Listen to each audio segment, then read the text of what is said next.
As I'm sure you're aware, the HMI released a spotlight report into the fire services culture early this year. When people have said to me, was I surprised about the outcome and the recommendations? As a human, I genuinely hope that I will continue to be surprised and saddened by the findings and experiences that were contained within that report.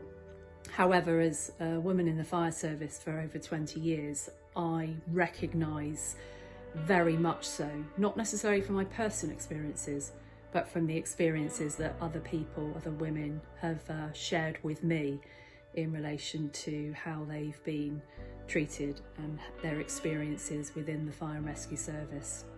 And it didn't surprise me reading that report, and indeed the other reports that have been produced.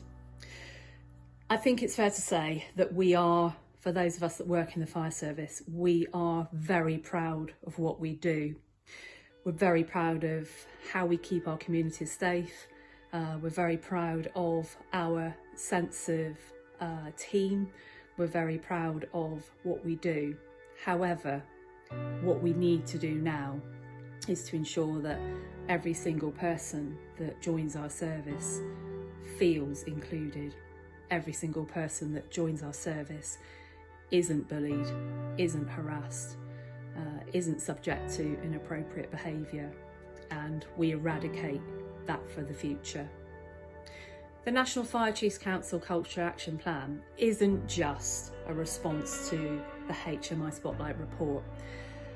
It's fair to say that for many, many years, many people have been committed to changing the culture, to improving equality and diversity inclusion across the fire sector and across services.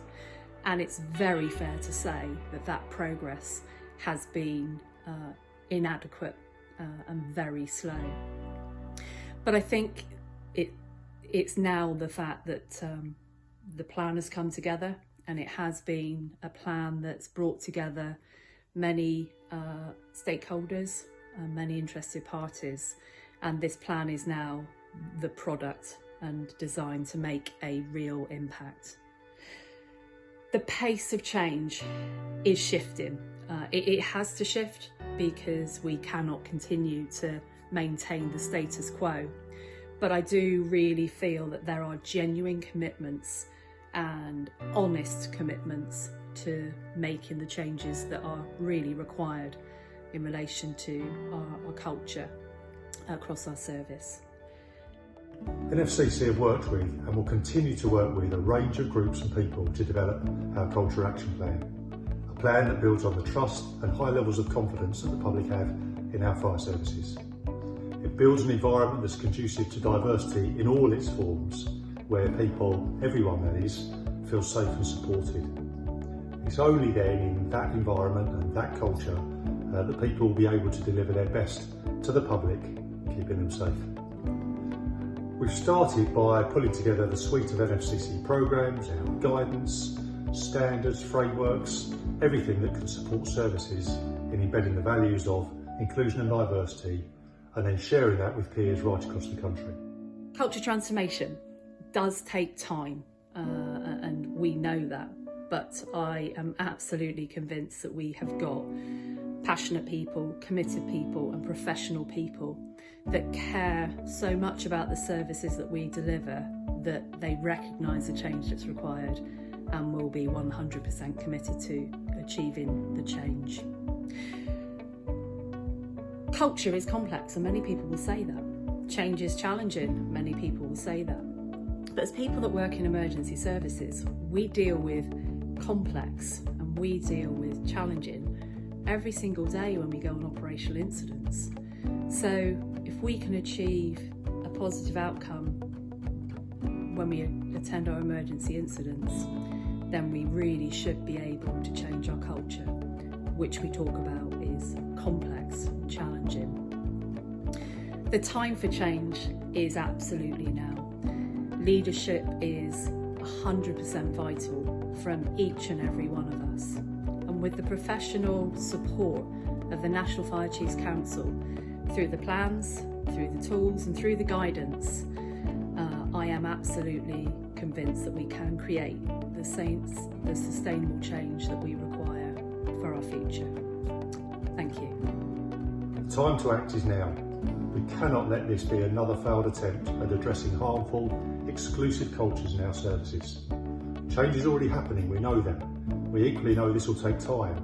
We need to continue to monitor the progress, keep up the investment, constantly learning and innovating, and we have to see it through. Working with all our partners, that's staff, representing bodies, trade unions, networking groups, employers, Westminster Government, devolved administrations, charitable partners, and really importantly organisations outside of fire services. All of this will help us ensure we learn from others. We're also committed to working through the existing partnership forums to help drive forward culture change. These include the Inclusive Fire Service Group with employers and unions that's recently reformed, and also the Fit for Future strategic partnership and the work of the NFCC with the LGA and the national employers. Importantly, we'll hold ourselves to account, and we'll do this through a newly established external challenge and support panel, a panel made up of people with a broad range of experience in equality, diversity and inclusion from outside of fire and rescue services. And finally, a call to all my colleagues in every part of the fire and rescue service across the UK. I welcome the courage of those who bravely come forward and share the difficult experiences they've had in their careers. Now's a time when leaders have to be listeners. Now's a time when leaders have to be learners. No single person has all the answers, and it can be uncomfortable work at times, but it's absolutely vital that we examine our own services, our own teams, and we examine ourselves. I encourage all of us to do the same and to view this Culture Action Plan as an opportunity to learn, to grow as a sector, as a service, and of course as individuals. The time to act is right now.